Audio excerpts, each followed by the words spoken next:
Bonjour, bonsoir, bonjour à toutes. Que Dieu nous garde, que Dieu nous bénisse.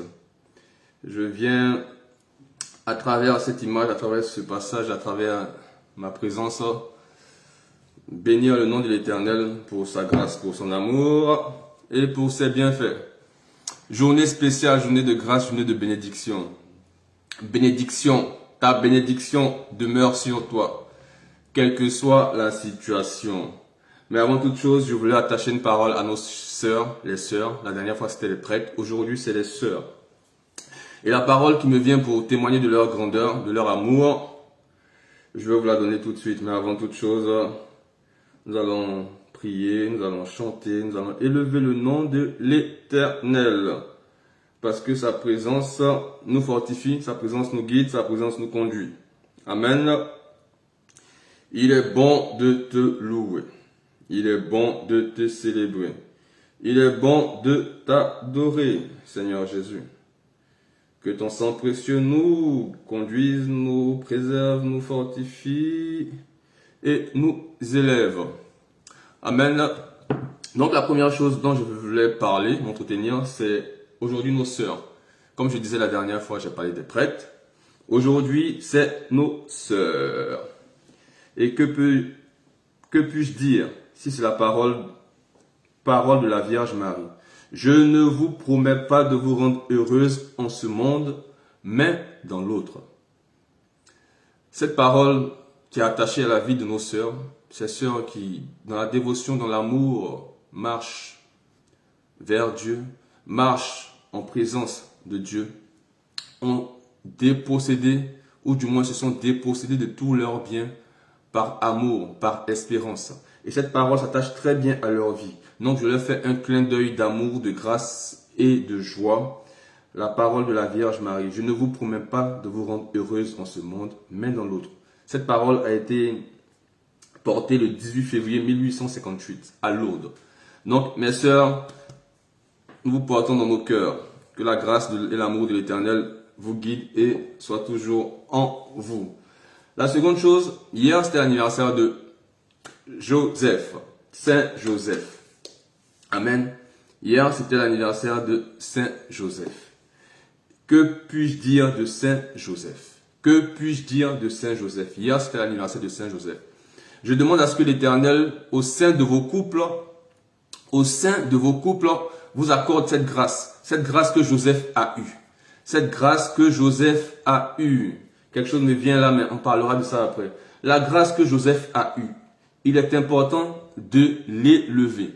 Joseph, pour moi, a eu une grâce puissante. Joseph était tempéré. Et pour info, la tempérance fait partie des vertus cardinales. Des vertus cardinales, la tempérance. Et c'est quelque chose de fort, c'est quelque chose de grand, c'est quelque chose d'important. Joseph avait cette grâce d'être tempéré. Je demande à ce que Dieu instaure ou intègre cela dans la vie de couple de chacun de nous. Parce que imagine-toi, mon frère, ma soeur, qu'on t'annonce, ou même ta femme t'annonce que je suis enceinte, sachant que vous n'avez pas eu de rapport.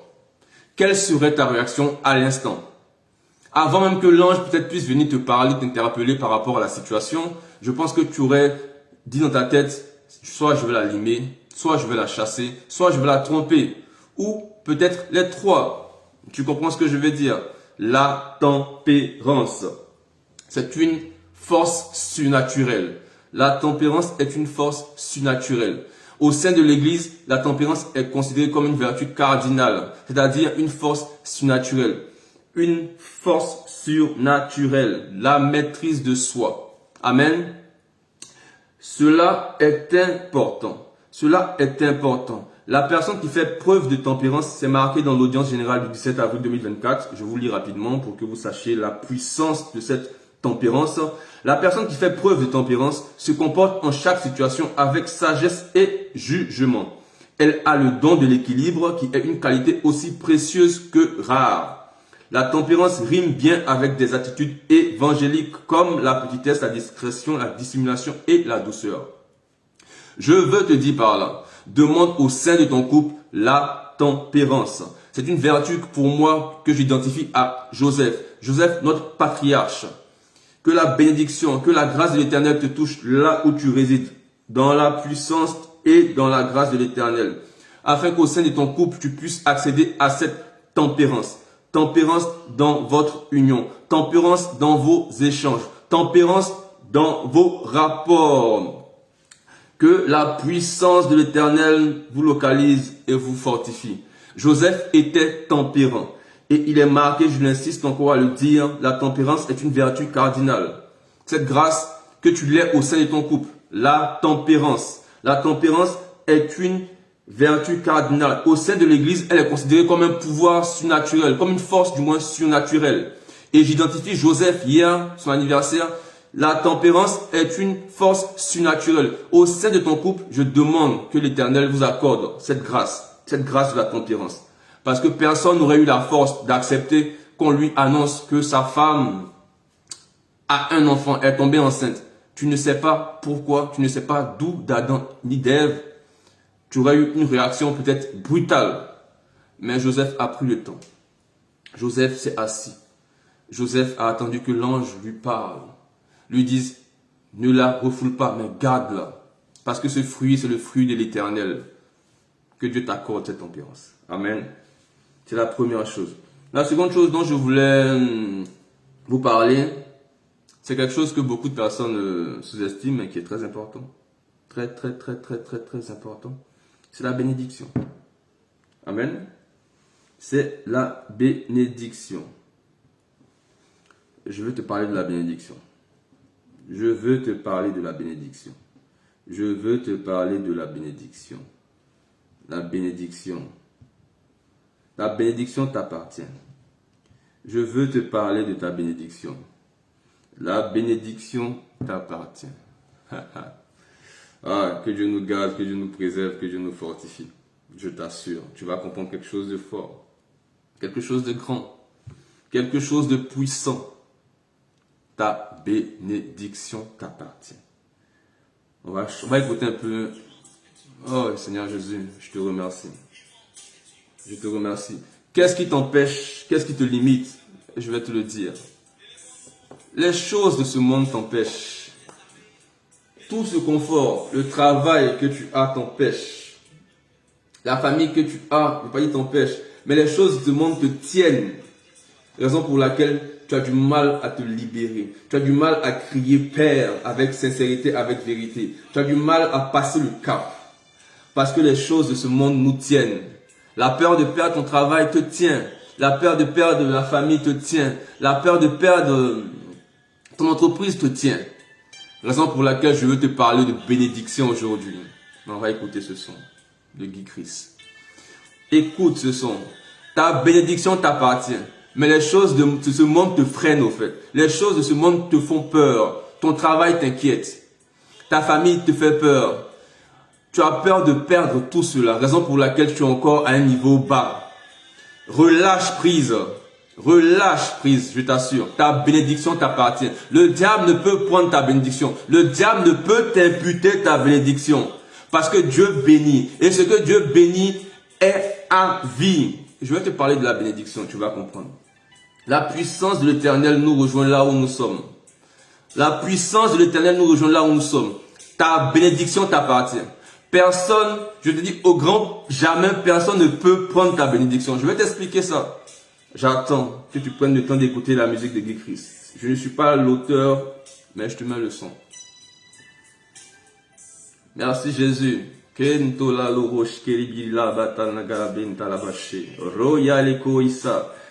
d'amour et de miséricorde, ta bénédiction t'appartient. Ta bénédiction t'appartient, mon frère. Le diable ne peut rien, l'ennemi ne peut rien, car ce que Dieu établit ne bouge pas d'un iota. Ce que Dieu établit pour toi, ce que Dieu annonce sur ta vie ne peut bouger. Je vais t'expliquer, tu auras le temps de comprendre. Mais nous, ah Jésus.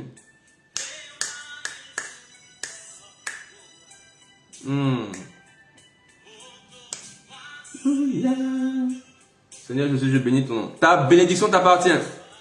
Ta bénédiction t'appartient. Elle ne bouge pas. Et je vais te dire ça par Proverbe 10, 29 déjà. Avant de commencer, je vais te faire un cadre.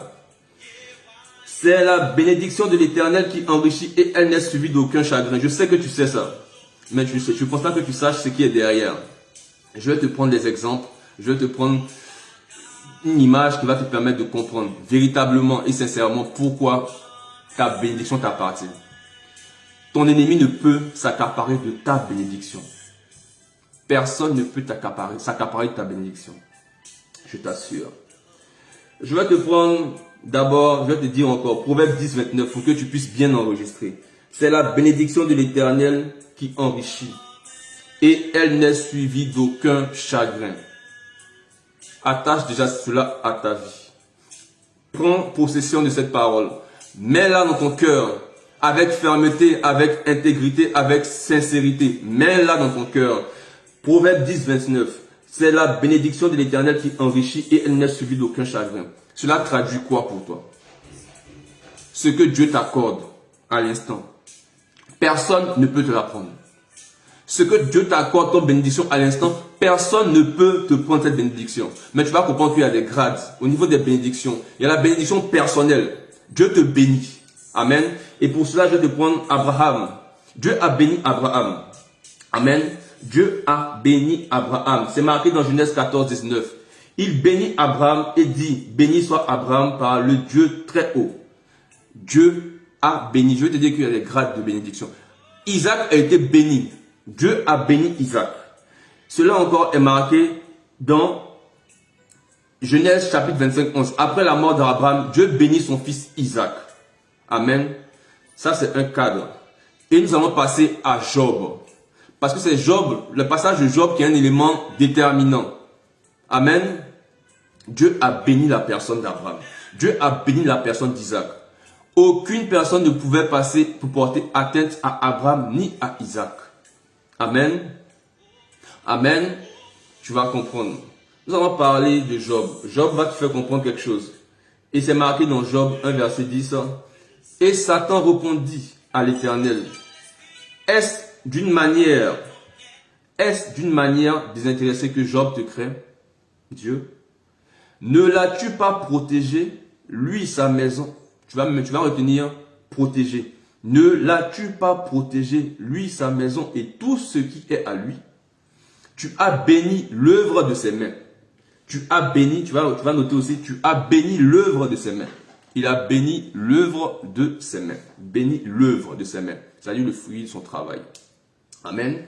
Et ses troupeaux couvrent le pays. L'Éternel dit à Satan, voici, tout ce qui lui est, je te le livre. Seulement, ne porte pas la main sur lui et Satan se retira de devant la face de l'Éternel. Pourquoi ce passage? Je veux te faire comprendre que l'Éternel, du moins, a accordé cela entre griffes à Satan parce que, ou du moins,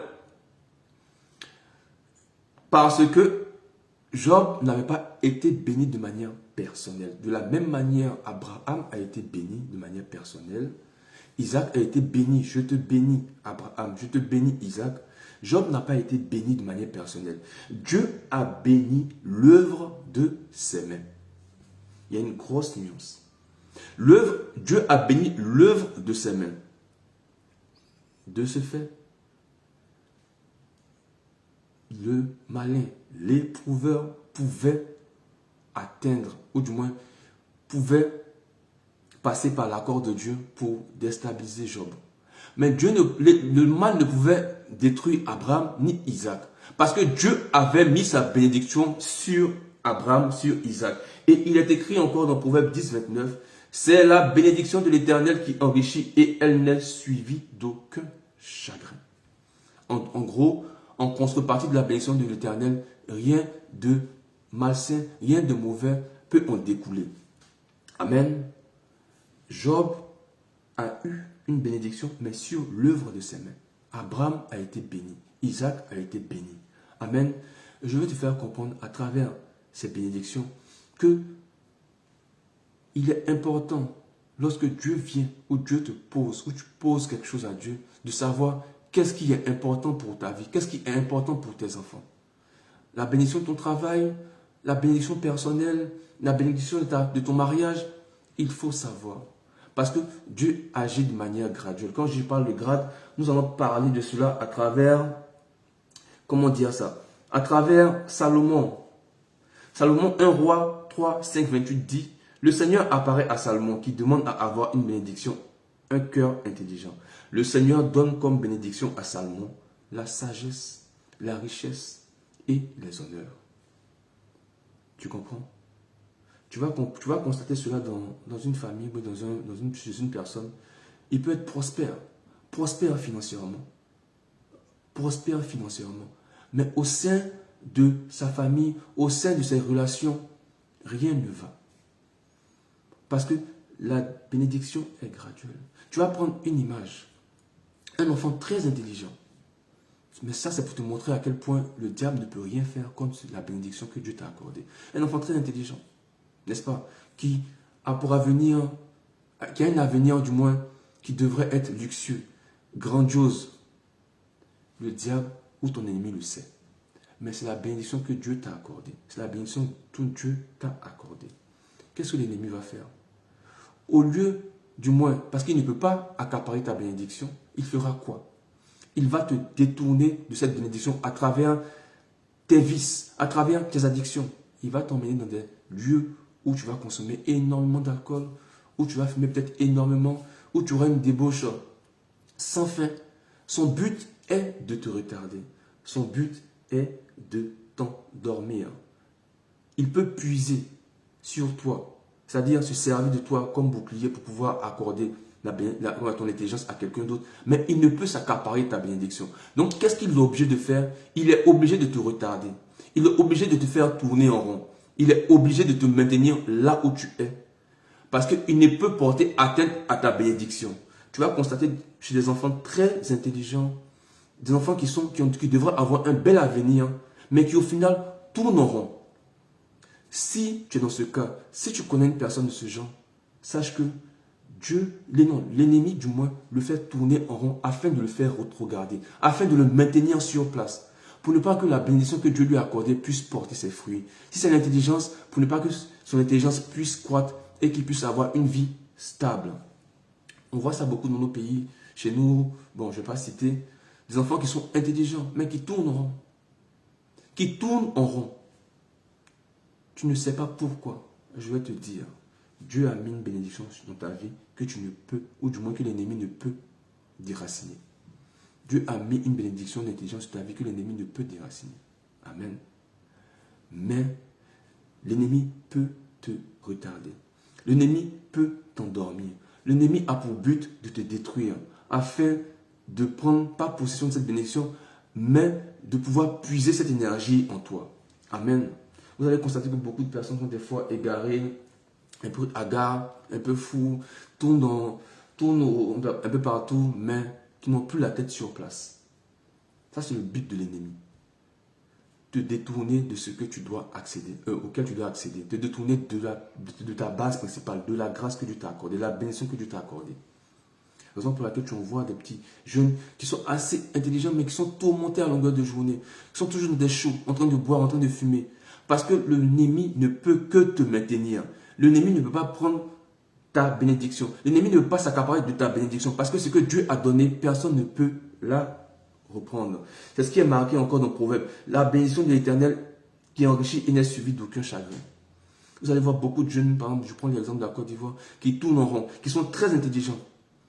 Qui sont emmenés à réussir, mais qui n'arrivent pas à accéder à cette étape parce que l'ennemi les fait tourner en rond. À travers l'alcool, à travers la cigarette, à travers la débauche. Parce que cette bénédiction, il ne peut s'en accaparer. C'est ce qui s'est passé dans Job. Job a pu être accessible parce qu'il n'avait pas été béni de manière personnelle. Si, Dieu l'a fait parce que Dieu n'avait pas béni de manière personnelle. Dieu avait béni le fruit, béni l'œuvre de ses mains. Mais Dieu n'avait pas béni, ne l'avait pas béni comme il a béni Abraham. Il n'avait pas béni comme il a béni Isaac. Job était son serviteur. C'est marqué bien. Le diable a dit, ne l'as-tu pas protégé? Il a été protégé, mais pas béni. le fruit, l'œuvre de ses mains a été bénie, mais pas sa personne. Je veux t'emmener, au fait, à comprendre quelque chose de fort. La bénédiction qui est sur ta vie ne peut être ôtée par l'ennemi. La bénédiction qui est sur ta vie ne peut être déchargée de ta vie. L'ennemi peut te nuire jusqu'à te faire perdre la vie afin de s'accaparer cette bénédiction. Sa finalité, c'est de te faire perdre la vie. Tant que tu ne perds pas la vie, il n'est pas en place. Tant que tu ne te perds pas la vie, il n'est pas dans une situation stable et de paix. Il est emmené à te détruire jusqu'à la fin. Tu vas voir que des personnes qui étaient très intelligentes, dès qu'ils sont fous, dès qu'ils sont égarés, il n'y a plus de soucis. Parce que l'ennemi sait qu'il ne peut plus faire quoi que ce soit. L'ennemi sait qu'il est écarté de sa vie, de sa vision, de son projet.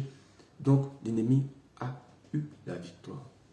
Mais lorsque, avec le temps, tu commences à prendre conscience de ta valeur, tu commences à prendre conscience de ce que tu vaux, et tu commences à reprendre confiance en ta vie, que tu donnes ta vie à Dieu, tu vas voir que la charge de l'ennemi ressurgit.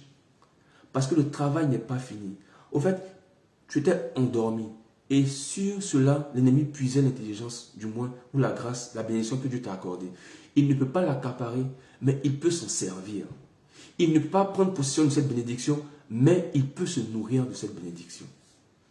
Voici ce que je voulais t'apporter comme éclaircissement. À travers le passage de Job et à travers la bénédiction d'Abraham dans la Genèse et d'Isaac dans la Genèse. Te faire comprendre que l'Esprit nous emmène à réfléchir à beaucoup de choses. Il est important de lire la parole de l'Éternel pour puiser ce genre de réflexion par la grâce de l'Éternel. Dieu a permis que Job soit accessible parce que Job n'avait pas été béni de manière totale, de manière personnelle. Si Dieu avait béni Job de manière personnelle, il n'aurait pas pu donner l'accord à l'éprouveur afin de porter atteinte à la vie de son fils, ou du moins à la vie de son serviteur. Raison pour laquelle il est important de porter ses sacrifices à l'Éternel afin qu'il puisse te poser cette question comme il a posé à Salomon. Qu'est-ce que tu désires? Et à cet instant, tu sauras l'importance de la bénédiction personnelle. Pas la bénédiction de mon travail. Dieu bénit mon travail. Si Dieu bénit ton travail, c'est un fait. Mais il faut que tu demandes encore autre chose. Il faut que tu t'affermisses sur ces bénédictions. Il faut que tu te remplisses des bénédictions de l'Éternel afin d'être fortifié, afin d'être affermi. Raison pour laquelle il dit chercher les choses spirituelles. Parce que les choses spirituelles, quand tu les as, si tu as une bénédiction personnelle de Dieu, c'est-à-dire il t'a béni en tant que fils, il t'a béni en tant que fille, l'ennemi ne peut porter atteinte à ta vie. L'ennemi ne peut te déstabiliser parce que Dieu a mis sa couverture sur toi. Et comme sa parole le dit dans Proverbe 10, 29, c'est la bénédiction de l'Éternel qui enrichit et elle n'est suivie d'aucun chagrin. Raison pour laquelle Dieu demande à ce que vous recherchiez les choses spirituelles. Parce que lorsque Dieu t'accorde sa bénédiction, sa garantie qu'il est avec toi, l'ennemi ne peut prendre ou l'ennemi ne peut avoir accès à toi. Il a béni Abraham comme cela, il a béni Isaac comme cela. Alors l'ennemi ne pouvait avoir accès à Isaac ni à Abraham. Parce que la parole de l'Éternel dit encore, c'est la bénédiction de l'Éternel qui enrichit et elle n'est suivie d'aucun chagrin. Raison pour laquelle quand tu lis Job, prends le temps de percevoir la parole qui est notifiée dans Job. Verset 10. Ne l'as-tu pas protégé? Et c'est marqué en bas, tu as béni l'œuvre de ses mains. Il a béni l'œuvre des mains de Job. Il n'a pas béni personnellement Job, parce que Job était son serviteur. Il a juste protégé Job. Raison pour laquelle le diable a pu avoir accès à Job, avec bien sûr l'accord de l'Éternel. Amen. Demande les bénédictions qu'il faut dans ta vie, afin que tu sois affermi. Dieu demande, recherchez les choses spirituelles avant que les choses de la terre puissent vous être accordées. Cela a une importance. Cela a un raisonnement. Cela a une cohérence. Plus tu es affermi spirituellement, Dieu t'accorde les bénédictions. De la même manière, il a accordé ses bénédictions à Salomon. Amen. Il a accordé ses bénédictions à Salomon. De la même manière, sois affermi spirituellement afin qu'il t'accorde sa bénédiction. la bénédiction de toi personnellement, ta personne. Si tu reçois la bénédiction de Dieu comme Abraham a reçu la bénédiction de l'Éternel, l'ennemi ne pourra avoir accès à tes bénédictions aucunement. Il ne pourra point t'atteindre. Parce que ce que Dieu donne, Dieu ne retranche plus. Ce que Dieu t'accorde, Dieu ne le retire plus. Raison pour laquelle il est important de savoir quelles sont les bénédictions que tu dois demander. Quelles sont les grâces que tu dois demander. Il est important de t'affermir spirituellement avant de rechercher les choses naturelles, c'est-à-dire les choses de ce monde. Alors, bien aimé, dans la présence de l'Éternel, c'était la petite interaction que je voulais avoir avec vous en ce jour, afin de vous fortifier, afin de vous affermir, afin de vous faire comprendre que la bénédiction de l'Éternel, si elle est totale sur ta vie, l'ennemi ne pourra avoir accès. Raison pour laquelle j'ai pris des exemples de jeunes frères qui, assez intelligents, sont emmenés à tourner en rond. Parce que, vu que la bénédiction que Dieu a portée sur leur vie ne peut être retranchée, le but de l'ennemi, du moins, le but du diable, c'est de te faire tourner en rond. Tu fais tourner en rond. Tu vas constater ça dans ta vie. Tu tournes en rond, tu tournes en rond, tu tournes en rond. Et le jour où tu prends conscience de la bénédiction que Dieu a portée à toi, ou le jour où tu commences à te lever dans la vie professionnelle, tu verras que le diable va venir à la charge. Tu vas comprendre que pendant un temps, il y a eu un temps de latence, il ne t'a plus dérangé. Parce que le travail qu'il devait effectuer, il avait déjà, à travers ta situation. Tu tournais en rond, tu te détruisais toi seul, parce qu'il impactait ta vie afin que tu puisses te détourner de ton but principal. Tu tournais en rond, il ne te dérangera plus. Il va te laisser tourner en rond, tourner en rond. Mais dès lors qu'il perçoit que tu es en train de prendre ton envol, il va te charger. Il viendra te charger. Il viendra te déstabiliser. Raison pour laquelle cherche les choses de l'Éternel, les choses du ciel, la bénédiction de Dieu, et le reste te sera accordé. Il y a un sens, il y a une raison à cette parole. Parce que lorsque Dieu te bénit, l'ennemi ne peut retrancher cela dans ta vie. Lorsque Dieu te bénit, Dieu ne peut revenir en arrière. Raison pour laquelle il a béni, c'est Saul. Il ne pouvait revenir en arrière. Il a juste retiré son esprit de Saul. Mais la bénédiction qu'il a portée à Saul, il ne pouvait la retrancher. Parce que ce que Dieu donne, il ne peut la reprendre. Ce n'est pas un homme pour mentir. Alors, que Dieu nous garde, que Dieu nous préserve, que Dieu nous fortifie. Et qu'en ce jour de grâce et de bonheur, il t'accorde la paix, il t'accorde la vie, il t'accorde l'espérance, il t'accorde les bénédictions que tu espères, et même au-delà de ces bénédictions. Parce que sa parole est vérité, sa parole est source d'inspiration, sa parole nous fortifie et nous conduit. Que Dieu nous garde, que Dieu nous bénisse. Au nom du Père, du Fils et du Saint-Esprit. Amen.